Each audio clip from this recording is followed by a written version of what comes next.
नमस्कार दोस्तों, स्वागत है आपका आपके अपने चैनल, आपके अपने परिवार ज्ञान सागर एक यात्रा में। दोस्तों, मैं सबसे पहले माफ़ी चाहूँगी पीछे आ रही गाड़ी मोटर, इंसानों व जानवरों की आवाज़ों के लिए, जिन्हें आप दरकिनार करते हुए वीडियो को अंत तक देखिएगा, सुनिएगा और समझिएगा। दोस्तों, आज हम बात कर रहे हैं स्वामी भास्करानंद सरस्वती जी के बारे में।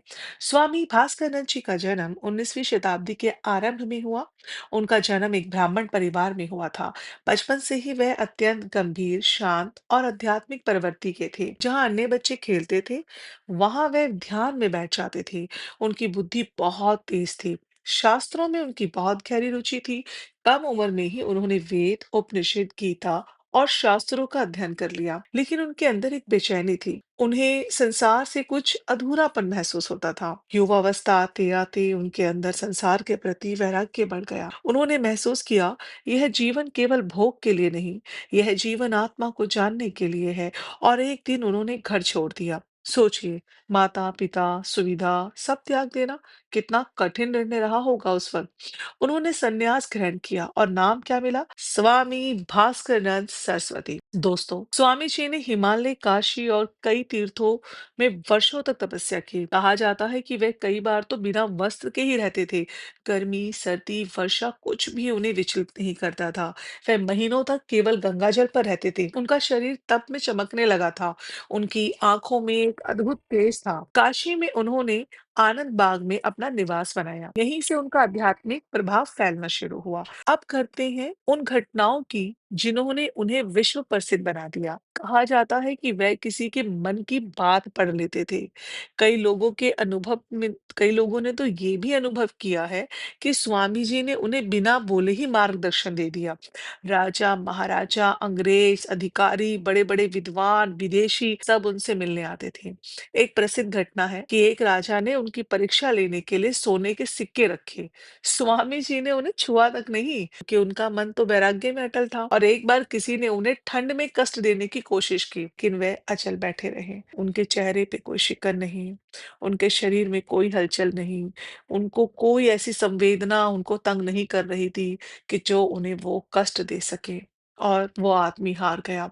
कहा जाता है कि नेपाल के राजा, काशी नरेश और कई अंग्रेज अधिकारी उनके भक्त थे। और विदेशी लोग भी उनसे योग की शक्ति से इतने प्रभावित थे कि वो उनसे मिलने आते थे, योग सीखने उनके पास आते थे। उनकी ना जो ख्याति थी ना, वो भारत से बाहर तक फैल गई थी और वो बहुत प्रसिद्ध हो गए थे, क्योंकि वो सिद्ध पुरुष थे दोस्तों। उन्होंने तप किया और बिना बोले ही किसी का मन का हाल जान लेना, बहुत बड़े सिद्ध पुरुष थे वो। स्वामी भास्करानंद जी का संदेश जो थे बहुत सरल है। कुछ उनके संदेश है जो मैं आपको बता रही हूँ, अपने जीवन में ज़रूर उसको लाइएगा। और ये जो संदेश मैं आपको सुना रही हूँ, सिर्फ़ ये नहीं कि सुन लिया, यहाँ से सुना, यहाँ से निकाला, नहीं दोस्तों। हमारे बड़े-बड़े महापुरुष आए, सिद्ध पुरुष आए, उन्होंने हमें ज्ञान दिया, योग सिखाया, हर चीज़ समझाई, पर आज कहीं हम भटक गए हैं। अब सिमटना और रुकना बाकी है, तप करना बाकी है। तो दोस्तों, भास्करानंद जी के संदेश कुछ इस प्रकार हैं। उन्होंने कहा, आत्मा अमर है, शरीर नश्वर है, ईश्वर भीतर है। लोभ, क्रोध, मोह से मुक्ति ही सच्ची साधना है। उन्होंने यह सब बोला। अपने अंदर से लोभ, क्रोध, मोह से मुक्ति मिल गई तो सच्ची साधना है। और वह कहते थे कि मन को जीत लो, संसार अपने आप जीत जाओगे। उनका जोर था कि साधना दिखावे के लिए नहीं है, आत्मिक शुद्धि के लिए होनी चाहिए। जो ये आडंबर किया हुआ है ना लोगों ने, दिखावे की भक्ति करते हैं, वहां दर्शन जा रहे हैं, शिवलिंग पे जल चढ़ा रहे हैं, टीका लगा रहे हैं, जनेऊ पहन रहे हैं, घंटों घंटों मंदिर में बैठे हैं, पूजा कर रहे हैं, पर दिमाग में किसी के लिए कुछ चल रहा है। ये सब कोई साधना नहीं है। ये सिर्फ आप बाहर से अपने मन को खुश कर रहे हैं।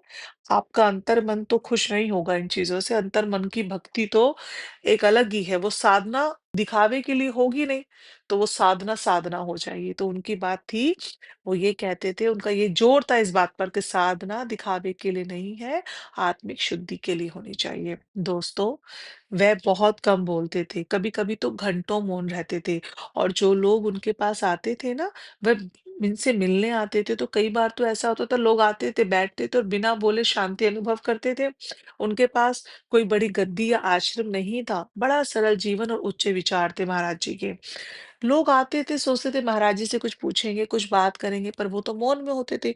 तो आपको पता है, कई लोग तो उनके पास बार-बार आते थे। आज शायद वो कुछ बोलेंगे, आज शायद जवाब देंगे, लेकिन नहीं, वो मौन में होते थे गुरुजी।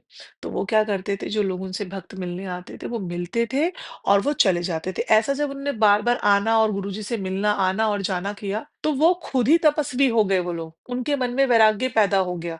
ऐसा नहीं कि उन्होंने परिवार छोड़ दिया, मगर वो साधना करने लगे, तपने लगे और वो एक तपस्वी, एक योगी हो गए। ऐसे कई लोगों को इस तरीके से उन्होंने मतलब ज्ञान दिया और लोगों को ज्ञान प्राप्त हो सिर्फ़ उनके पास आने भर से, कि वो आए, शांति का अनुभव किया, बैठे, गुरुजी से कुछ बोले भी नहीं और वो भी गुरु से कुछ बोले नहीं। वो तो बोलना चाहते थे, पर वो तो मौन थे महाराज जी।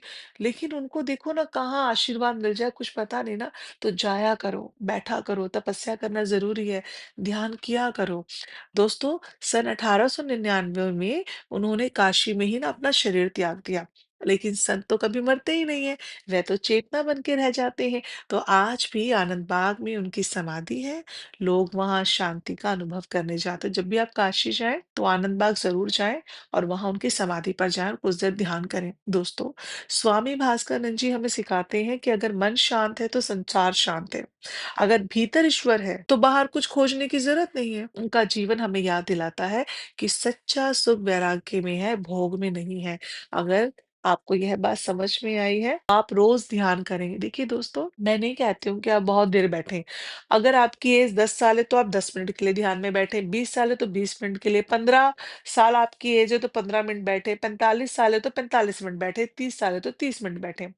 और यदि आप इतने-इतने मिनट भी नहीं बैठ सकते, तो आप किसी भी एज ग्रुप के हों, आप कम से कम 15 मिनट ध्यान करना शुरू तो करें। ध्यान करना शुरू तो करें, आपको अच्छा लगेगा, आपका मन सिमट जाएगा, आपके आपके सभी सवालों का जवाब आपके भीतर आपको मिल जाएगा और कुछ भी तो नहीं लगता। मैं आप बार-बार मेरा ज़ोर रहता है इस बात पे कि आप लोग स्वाध्याय करें, साधना करें, सांगत्य करें। मैं बार-बार ये बात क्यों बोलती हूँ? क्योंकि ये मैं खुद से नहीं बोल रही हूँ। दोस्तों, ये मेरा ना अपना खुद का भी अनुभव है कि मैंने अपने जीवन में भी ना बहुत सारे चेंजेस देखे हैं।